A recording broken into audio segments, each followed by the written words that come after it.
Well, hi, everybody, and welcome back to the Ascension Playground. This is your friend Ursie.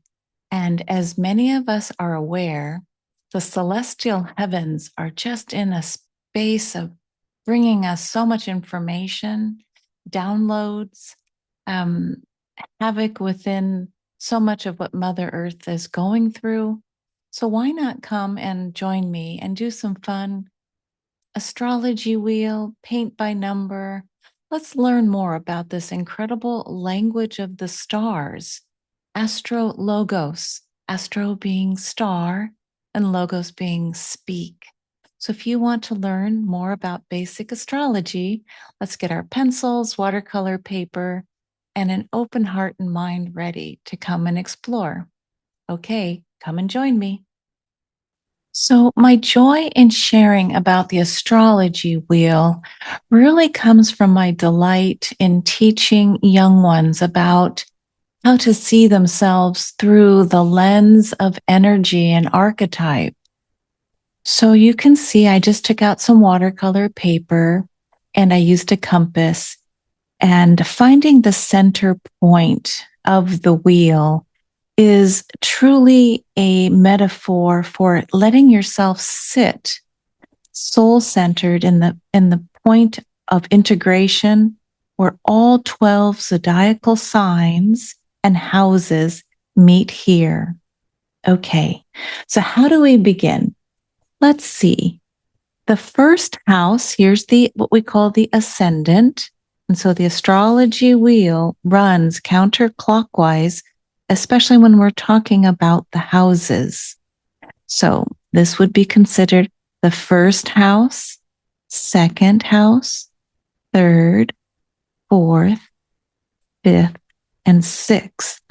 So this is the horizon line, and the planets and energy that are below the horizon, if you remember, this is working on ourselves, the personal houses, and also ourselves in the area of creativity and wanting to analyze and be of great support in our daily practices, our day-to-day habits. Okay, so the first, second, third, fourth, fifth, and sixth houses. How do we start? Well, when you look at Aries, which this is the glyph for Aries, Aries is the sign of the ram. It's the beginning, the new. So Aries rules or is the energy of the first house. What I like to say is the houses are like the stage set. So when planets land in the first house, or you have planets in your natal chart in the first house, this has a lot to do with identity. But it begins basically March 21st. Let me put March 21. And that's the astrological year beginning at the 0 degrees Aries point right here. This is the alpha and this is the omega. So up here in the 12th house of all the way around the wheel, the 12th is Pisces. So Aries, Pisces. But we begin the wheel with the fire of Aries, March 21st. Okay. And so typically this is the beginning of spring. It's the equinox, the vernal or spring equinox. So I'm going to put equinox. What does equinox mean? It's the equal balance of light and dark, of day and night, the balancing of the equal. So we have a spring equinox on the 21st of March. It's equal and opposite equinox. Okay, we're going to put here as Libra. But this really is the seventh house. So between March 21st and then the vernal equinox, which is around September 23rd, just going to put September 23rd here for Libra. This is the vernal equinox. Sometimes, even for seasoned astrologers, it's good because when we write down and do a chart, it's different than learning from a book. We're not just memorizing, we're actually seeing it on the sun's path through the celestial heavens. So from March until September, basically around the 21st and 23rd. All right, so we go the other aspect. So this is the horizon line. And this vertical line, it captures basically the summer solstice. Okay. Summer solstice. And we basically say it's the middle between spring and the autumn or fall. Up here, we have the winter solstice. Okay. And the energy that carries the winter solstice is Capricorn. All right. So we're going to put Capricorn here in the 10th house. The summer solstice is carried by the around June 21,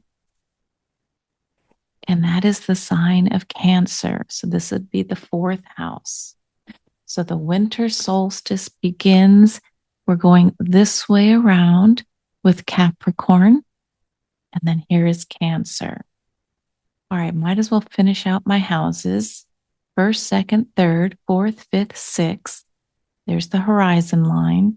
7th, 8th, 9, 10th house, 11th house, and 12th houses. These are the stage sets that the soul journeys upon to play out your hero's journey.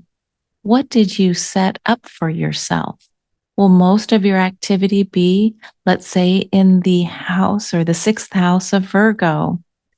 The Virgo energy is all about analysis, a dedication to service, can be hypercritical because Virgo is trying, and the 6th house is trying to get to the answer of the remedy. So give me a bunch of data and I can synthesize and bring forward a remedy for health, oftentimes. So this is the house of a healer. All right. So the equinox, both the spring and I'm so funny. I called this vernal and I meant to say autumnal. See, you got to watch me. Autumnal. And this is vernal, which basically is another word for spring and the equinox that is the balance of light and dark in the late fall. Okay, so we have spring, summer, autumn, and winter. So we go around the wheel. So it carries the energy of the houses, carry the energy of the signs. So here we go. Might as well put in. So we said March 21st here. I'm checking my notes. Taurus would be around April 21st. And then here we go into Gemini, May 21st.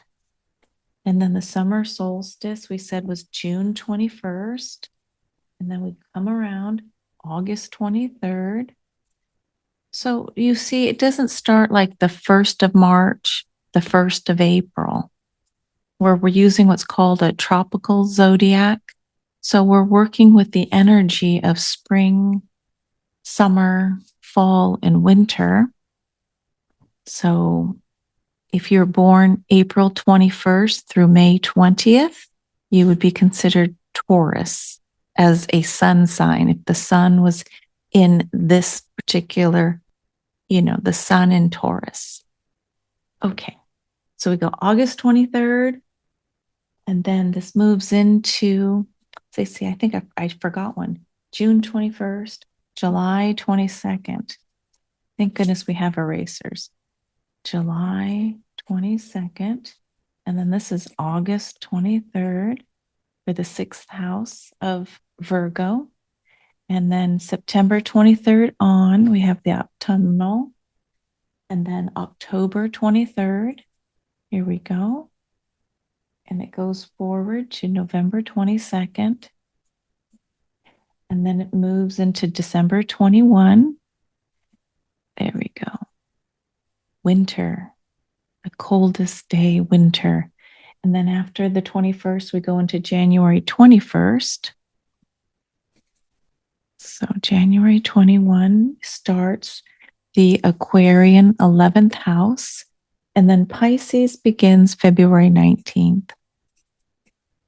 Here we go. So let me just go ahead and state for the record the typical beginnings.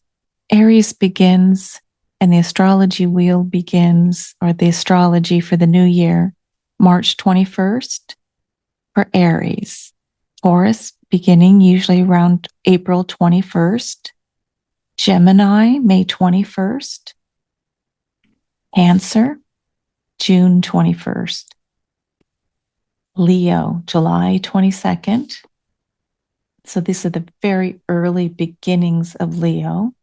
Virgo would start August 23rd.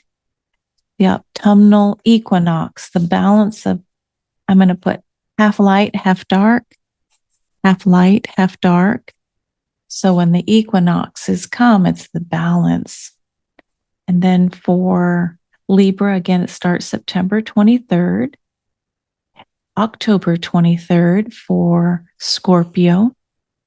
And this is Sagittarius, beginning with November 22nd, Capricorn, December 21st, Aquarius, January 21st, and Pisces, February 19th. So if you want to find the end date, you just look at the next one and subtract a day. So let's say Pisces typically runs February 19th through March 20th. Now, things can change depending on where you are in the world. You know, like sometimes if you're halfway around the world, it could be evening, but here on the west coast of California, it's morning. So we give these as basically beginning points for the dates of when the seasons begin. Okay, so we've got the houses, which we say are the stage sets. Now, I'm going to do something fun. I made these little prints, and I wanted to share them with you. Okay, so we have a graphic. We're going to bring Aries, the ram. So the ram energy saying, I am. A lot of fire. This is the first fire comes and launches into the astrology year. Here comes Taurus starting April 21st. Taurus is saying, I have. This is my money, my resources, my backyard. So Taurus, April 21st. And then beginning May 21st, it is Gemini. This is air. So fire, earth, air, air and Gemini, the two twins talking and learning by sharing. Early education. Okay.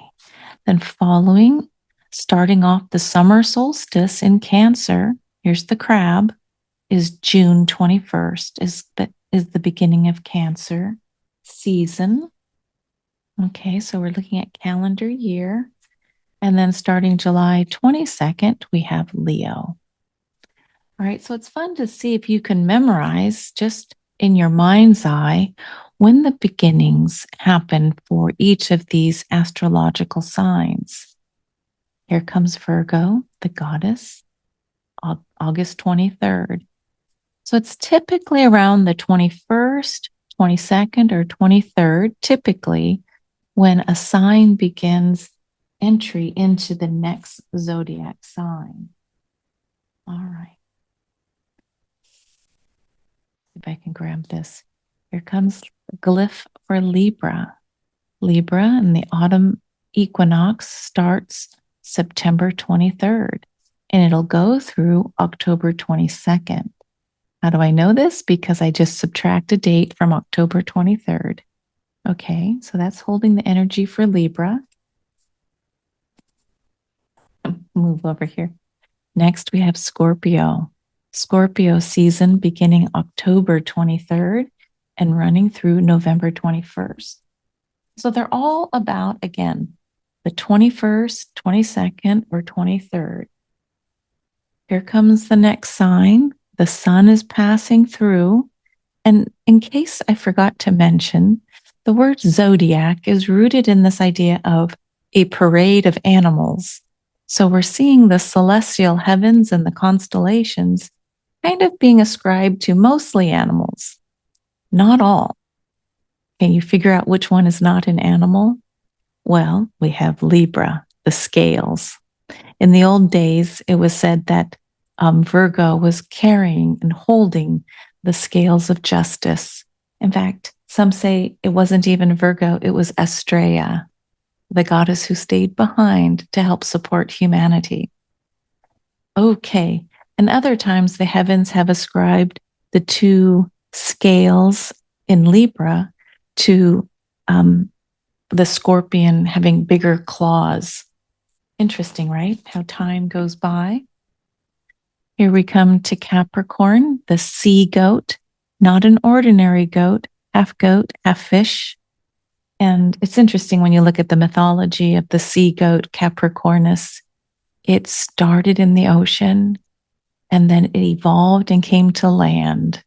But always this idea of getting to the top, of making sure you get to the top of the mountain, the top of success. So the winter solstice begins December 21st. All right. And Capricorn will run through January 20th. And on the 21st of January, we bring in the great energy of Aquarius, the water bearer. So January 21st through February 18th is Aquarius. And then February 19th through March 20th is Pisces. So we have the stage set for the energy of the planets. When we start talking about planets, they're akin to having actors. So placing an actor, let's just say Venus or Mars or Pluto, on a stage set, which house, and then the clothing you wear or the costume and the energetics would be, are you in a fire sign, an earth sign, air or water, and which zodiacal sign carries the energy of that planet. Okay, so an example for new beginners would be, let's say, my sun, my greatest light, the sun, is in Cancer. But I was born June 21st through July 21st. But my sun is not in the fourth house. I chose to have my sun, SUN, go in the 11th house. Okay, so what we say is your sun in Cancer will work with the 11th house. The stage set will look very Aquarian. It will be about having the crab, the nurturer, the mother, work with groups, Aquarian groups, networks, with a dream for the future, something like that. That's how we start putting words and sentences finally together when we look at the astrology wheel as a whole. Well, I don't know about you, but that was fun. Let's see. Another image I wanted to share with you was putting our sun's light right in the center. So imagine that is you, okay? And whatever sun sign you are, like I happen to be a Virgo sun, okay? So the way I shine my light out into the world, I like to talk about the details. Sometimes someone has to pull me back to see the bigger picture, but Virgo is committed to trying to help be of service. Hence the Ascension Playground and doing these fun little videos. Okay, well, I think what I'm going to do is, now that you've seen this wheel and we've talked about the timing and we talked about the glyphs or the energy of the ram, the bull, the twins, I'm going to bring out this watercolor wheel that I did. And I think I'm going to work with this. I have some stamps that I can stamp in the name of the sign, like the word Capricorn or Virgo. All right, I'll be back in a little bit. let's have some fun with collage now.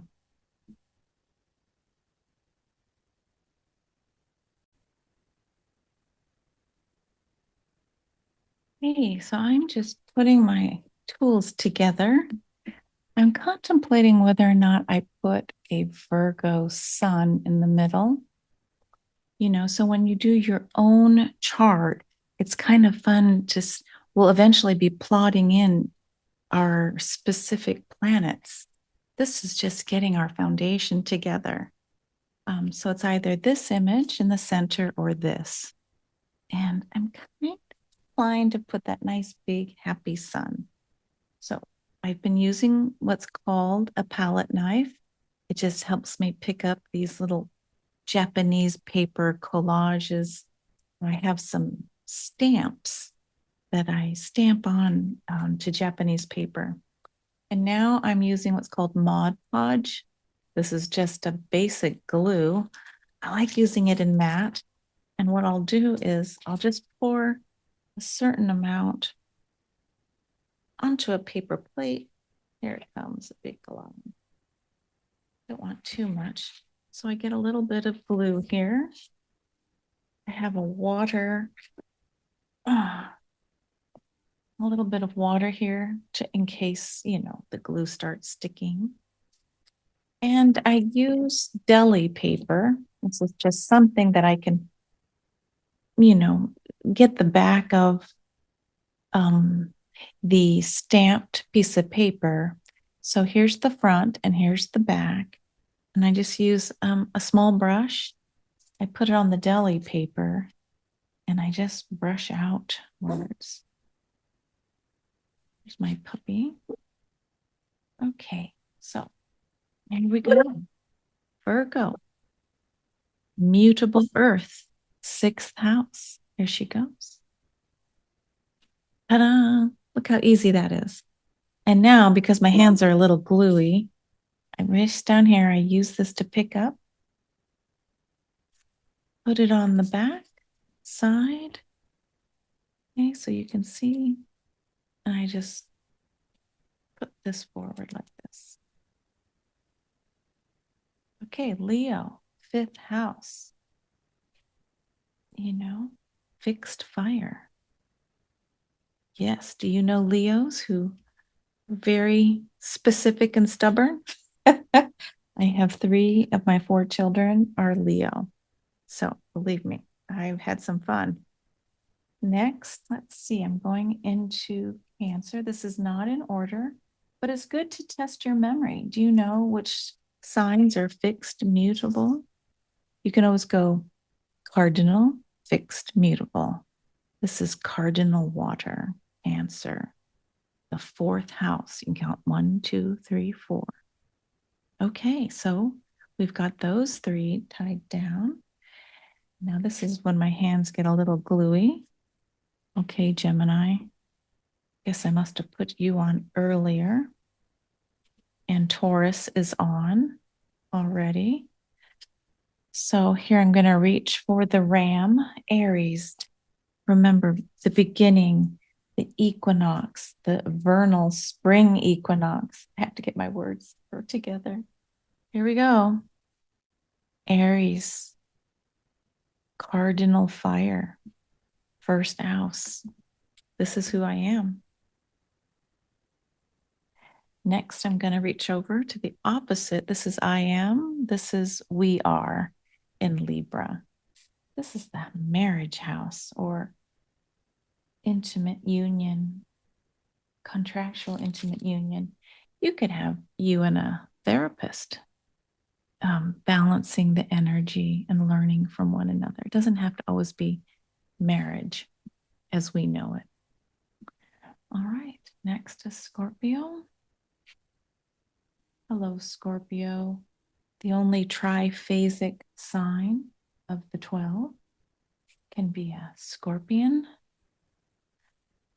can be an eagle, or can be the phoenix. Very transformative, intense energy. Yeah, resurrection, death, birth, sexuality. Okay, next I'm going to look at Sagittarius. Sagittarius, the archer. Okay. So remember how we did cardinal fixed? So fixed is always opposite. So this is fixed water. Remember cardinal, fixed, mutable. Across is mutable fire. It's like playing hopscotch in some ways, learning that if you know one, then the other follows suit. So Aries is cardinal, Libra is cardinal, Taurus is fixed earth. This is fixed water. Earth and water are always opposite each other.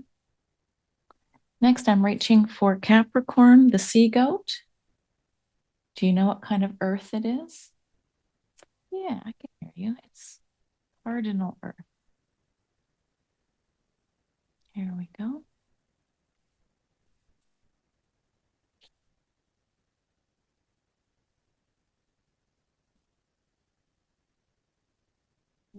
Taping, hun. And here's Aquarius in the 11th house. Here we go. Do you know what kind? Yellow is for air. Do you know what kind of air it is? Well, you can look across and see Leo. So we know this is fixed fire. This would be fixed air. Air and fire matching. All right. This is how we learn visually instead of just trying to memorize everything. So Virgo is mutable earth. Its opposite on the wheel is mutable water, Pisces. Oh, that was fun. Okay, so let's do the review. We'll do the axes. Aries is cardinal. Libra is cardinal. Cardinal means initiating. And then we move to fixed energy. I'm holding, I'm stable. Next, it's mutable. Mutable air, mutable fire. Cardinal, fixed, mutable. See how that works? Okay, well, we did a good job putting all this in. I absolutely love the sun stamp. Just go to my local art store or even on Amazon, and you just get these stamps. Here we go. I'll show you how to stamp another time. There. So the sun's path around the zodiac. Okay, so do you know your birth sign? So when people say, what's your sun sign? They could also ask, what's your star sign? Because the sun is a star. I'm going to put this in water, wash my hands. So, were you born in Aries, Taurus, Gemini, Cancer, Leo, Virgo, Libra, Scorpio, Sagittarius, Capricorn, Aquarius, or Pisces? And once you find your birth sign, find out, who do you have most around you? Like, I have quite a few Leos around me. So that because we sit next to each other on the astrology wheel, this is fixed fire and I'm mutable earth. There's already this sense that Virgo wants to stay in and analyze the data and reflect and refine and get to the quintessence of what is the medicine. Leo is really wanting to be seen and on the stage, fire, active. So I haven't talked with you yet about the yin and yang within the astrology wheel. This is pretty easy to remember. We start with masculine energy, and then we move to the receptive feminine. So yang, yin, yang, yin, yang, yin. All right. So another way to remember that is the pair of opposites across the wheel. They'll always carry also the same energy of masculine or feminine energy, yin or yang. Okay, so let's try this. Yang, yin, yang, yin, yang, yin, yang. So these are two yangs. Yin, yang, yin, yang, yin. But there we have it. Another way to learn and look at the astrology wheel. Try to have the information go deeper. A fabulous book is by Demetra George, Astrology for Yourself. She created this book with Dennis Block. It was my primer when I began astrology several decades ago. And if you enjoy Demetra's work, she really brings in some wonderful mythology and archetypes, very Jungian. Okay, well, thank you so much for watching and hope to see you next time for the next class on basic astrology. Take care, everybody.